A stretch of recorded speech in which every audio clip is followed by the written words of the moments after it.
Baik dokter, kami dari SGDP 10 akan mempresentasikan studi proyek kami yang berjudul Mengatasi Stigma dan Meningkatkan Empati Terhadap Pasien COVID-19 dan Tenaga Medis. Next slide. Berikut merupakan anggota dari SGDP 10. Next slide. Berikut merupakan table of content dari studi proyek kami. Next slide. Baik dokter, perkenalkan nama saya Dewa Nyoman Diana dan Kak Putri dengan 3 digit yang terakhir adalah 253. Di sini saya akan menjelaskan tentang latar belakang dan tujuan pustaka. Pada latar belakang, pandemi COVID-19 pernah menjadi wabah yang mengkhawatirkan masyarakat Indonesia. Dengan timbulnya banyak kematian, masyarakat merasa cemas sehingga menimbulkan stigma pada pasien COVID-19 dan tenaga medis yang merawatnya. Stigma ini dapat menimbulkan perasaan dikucilkan dan diskriminasi. Perasaan-perasaan inilah yang membuat masyarakat yang memiliki gejala-gejala COVID-19 tidak segera memeriksakan dirinya. Sehingga kelompok-kelompok rentan seperti anak-anak, lansia, ibu hamil, dan sebagainya dapat terserang COVID-19 dengan lebih mudah. Oleh karena itu, dibutuhkan empati untuk mencegah timbulnya stigma. Baik, tujuan pustaka dari studi proyek ini yang pertama, menjelaskan tentang stigma dan pengaruhnya dalam lingkungan kesehatan. Yang kedua, memaparkan tentang empati serta praktiknya dalam medis. Ketiga, jabarkan stigma yang didapatkan penderita COVID-19 serta cara mengatasi stigma tersebut. Yang keempat, menjelaskan tentang peran empati serta cara meningkatkannya untuk melawan stigma. Next slide. Perkenalkan, nama saya Muhammad Alvaro Putra Azizi. 3 digit terakhir 233. Di sini saya akan menjelaskan bagian rumusan masalah dan manfaat penulisan. Untuk rumusan masalah sendiri, nomor 1 adalah bagaimana stigma sosial mempengaruhi individu dan kelompok yang terkait dengan COVID-19 dalam masyarakat.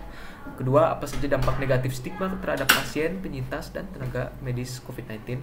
Ketiga, strategi apa yang efektif untuk mengatasi stigma yang berkaitan dengan COVID-19. Dan keempat adalah bagaimana empati dapat berperan dalam mengurangi stigma dan mendukung pembentukan komunitas yang inklusif dan saling mendukung.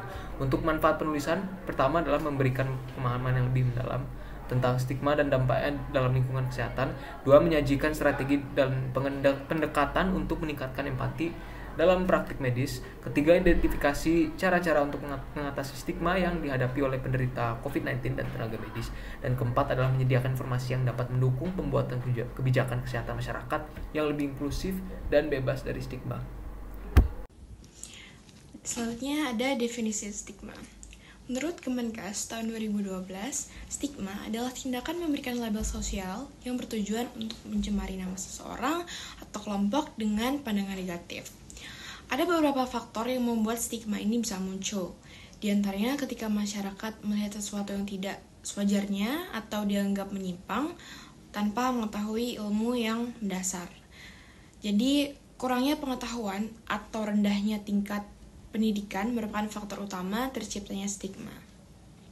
Selain itu, ada juga faktor usia dan jenis kelamin, di mana perempuan cenderung memiliki stigma yang lebih tinggi dibandingkan dengan laki-laki. Menurut Link dan Phelan, ada beberapa komponen stigma, yaitu diantaranya ada labeling, stereotip, aspiration atau pemisahan, dan diskriminasi. Kemudian menurut Van Brakel, ada berbagai tipe munculnya stigma, diantaranya ada public stigma atau stigma di masyarakat, self-stigma, dan stigma by association. Perkenalkan, nama saya Desa Gede Gonjang Empatnya Sore dengan 3 digit yang terakhir 239. Hari ini saya akan membahas stigma dalam lingkungan kesehatan. Jadi dalam bidang kesehatan, stigma sosial mengacu pada hubungan negatif terhadap seseorang atau kelompok orang dengan karakteristik dan penyakit tertentu. Stigma sosial berarti seorang dilabelkan, distereotipkan, didiskriminasi, diperlakukan berbeda, atau kehilangan status karena menderita penyakit tertentu. Stigma juga dapat terjadi pada orang yang tidak menderita penyakit tersebut tetapi memiliki ciri-ciri yang sama dengan orang-orang dalam kelompok tersebut. Contoh stigma yang masih berada di masyarakat hingga saat ini, itu ada beberapa. Contohnya, sebuah survei yang dilakukan di Indonesia pada tahun 2007 menunjukkan bahwa sekitar 40% pasien HIV dan AIDS pernah distigmatisasi dan diskriminasi oleh masyarakat mereka sendiri. Hal ini biasanya terjadi saat mereka menjalani tes HIV atau pemeriksaan di rumah sakit.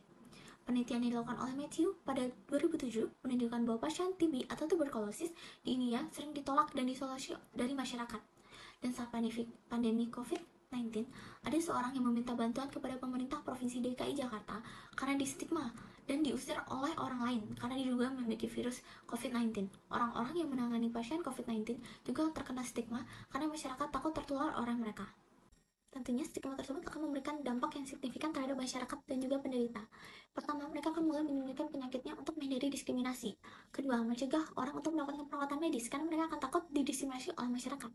Ketiga, itu mencegah mereka mengadopsi perilaku sehat, di mana mereka berpikir jika mereka melaporkan hal tersebut kepada rumah sakit atau tenaga medis, mereka akan terkena diskriminasi oleh masyarakat. Baiklah, perkenalkan nama saya Eli Meridodi dengan 3 digit NIM terakhir 235.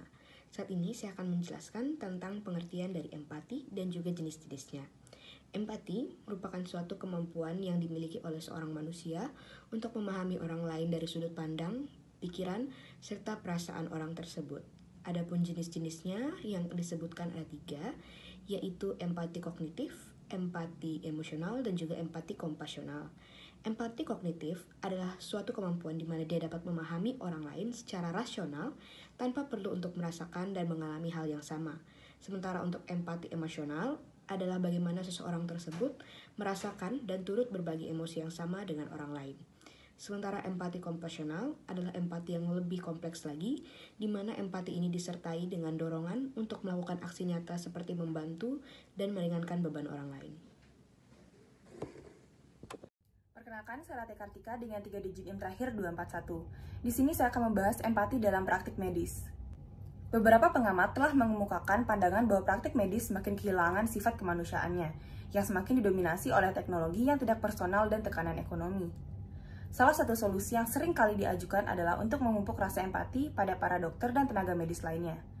Sejumlah penelitian baru juga menunjukkan bahwa empati berkaitan dengan berbagai hasil klinis yang positif. Mahasiswa kedokteran yang lebih empatik mendapatkan penilaian kompetensi klinis yang lebih tinggi dan lebih baik dalam mengambil riwayat dan pemeriksaan fisik standar. Kemudian, mahasiswa dan dokter yang lebih empatik juga mendapatkan penilaian kepuasan pasien yang lebih tinggi. Pasien sendiri menganggap empati sangat penting dalam konsultasi dan menunjukkan ketaatan dalam pengobatan yang lebih baik serta pemberdayaan yang lebih besar dengan dokter yang lebih empatik. Namun, ketika dokter melaporkan kehilangan empati, mereka kemudian menunjukkan peningkatan dalam tingkat kesalahan medis utama. Sehingga empatik dalam praktik medis itu sangatlah penting. Selanjutnya saya akan menjelaskan mengenai stigma masyarakat terhadap COVID-19. Pada pandemi COVID-19, berbagai stigma yang negatif itu tersebar di masyarakat. Kelompok-kelompok yang terdampak dari stigma negatif tersebut antara lain itu penderita COVID-19, penyintas COVID-19, dan juga petugas medis yang menjadi garda terdepan dari COVID-19.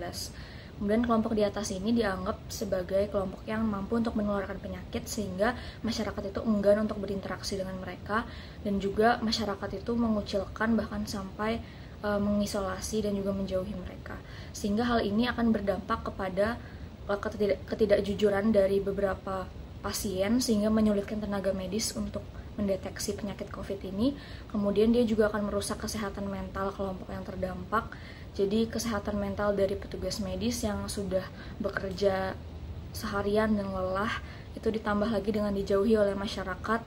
Jadi kesehatan mentalnya juga akan terdampak. Kemudian orang-orang ini termasuk penderita dan penyintas COVID-19 juga akan merasa kesepian karena dijauhi oleh banyak orang dan tidak dapat berinteraksi dengan banyak orang. Perkenalkan, saya Geda Agus Rama Adiputra dengan 3 digit NIM terakhir 236. Cara mengatasi stigma terhadap penderita COVID-19 dan tenaga medis. Yang pertama, ada kampanye pendidikan dan kesehatan publik berupa edukasi masyarakat tentang sifat, penularan, dan penyataan penyakit. Kemudian, kampanye khusus untuk empati dan dukungan bagi pasien dan petugas kesehatan. Kemudian yang kedua, ada dukungan psikososial berupa penyediaan bantuan psikologis dan pembentukan kelompok pendukung bagi pasien dan petugas kesehatan. Kemudian forum berbagi pengalaman dan pengembangan strategi penanggulangan. Kemudian yang ketiga, kebijakan kesehatan masyarakat inklusif, integrasikan langkah-langkah anti stigma dalam strategi kesehatan. Kemudian kebijakan untuk melindungi hak dan kesehatan mereka yang terdampak. Kemudian yang keempat, keterlibatan masyarakat, keterlibatan tokoh masyarakat dan organisasi sipil, model berbasis komunitas untuk mengatasi kesalahpahaman lokal. Yang kelima, dukungan untuk petugas kesehatan, dukungan psikologis dan pengakuan publik, penghargaan atas upaya mereka untuk mengurangi perasaan terisolasi. Dan yang keenam, mengatasi stigma interseksional, perhatikan kondisi stigma yang sudah ada seperti masalah kesehatan mental, kemudian intervensi kesehatan yang mempertimbangkan persinggungan berbagai jenis stigma, Dan yang terakhir, pendekatan multifaktor ini penting untuk mengurangi stigma, meningkatkan kesehatan individu, dan hasil kesehatan masyarakat selama pandemi COVID-19. Perkenalkan, saya Muhammad Ifat Fadilah dengan 3 digit NIM terakhir 251. Untuk bagian selanjutnya yaitu subbab meningkatkan empati terhadap penderita COVID-19 dan tenaga medis. Di sini saya akan membahas peran empati dalam mengatasi stigma. Empati ini dapat berperan sebagai penghubung, memungkinkan kita untuk mengatasi perbedaan dan mengenali kemanusiaan bersama yang penting dalam meruntuhkan penghalang stigma. Dan untuk menumbuhkan empati ini diperlukan edukasi. Edukasi yang tepat dapat menumbuhkan empati dan mengubah sikap masyarakat mengarah pada dukungan yang lebih bagi mereka yang membutuhkan bantuan. Dan peran empati dalam perawatan kesehatan ini bisa berdampak baik pada baik tenaga medis maupun dari pasiennya. Ini dapat meningkatkan kualitas perawatan dan hasil kesehatan pasien serta mendorong pencarian pertolongan yang lebih awal. Sehingga pada akhirnya transformasi sosial melalui empati itu dapat diraih. Empati mempromosikan inklusi dan mendukung komunitas, mengurangi stigma dan diskriminasi terhadap masalah kesehatan, memungkinkan individu mencari bantuan tanpa takut dihakimi. Perkenalkan, nama saya Muhammad Genta Ramadan. Saya akan menjelaskan cara meningkatkan empati. Langkah-langkah tersebut yaitu: pertama, bayangkan kondisi mereka. Penderita COVID-19 seringkali mengalami kesepian, ketakutan, dan ketidakpastian mengenai kesehatan mereka. Untuk tenaga medis, bayangkan tekanan dan kelelahan yang mereka rasakan setiap hari dengan mereka bekerja dalam shift yang panjang dan melelahkan dan dengan risiko tertular COVID-19. Yang kedua yaitu komunikasi. Hal ini dapat dilakukan dengan menunjukkan pemahaman dan kasih sayang kepada pasien dan keluarga pasien, serta komunikasi yang terbuka, tidak menutup-nutupi dan mendengar secara aktif, dengan cara mengatasi kekhawatiran mereka dan memberikan informasi yang jelas tentang bagaimana kondisi mereka. Yang ketiga, saling memahami. Meningkatkan rasa saling pengertian antara petugas kesehatan dan pasien yang telah berkorban untuk petugas kesehatan yang mengalami tekanan yang mereka alami untuk mengambil risiko tertular COVID-19 untuk merawat orang lain.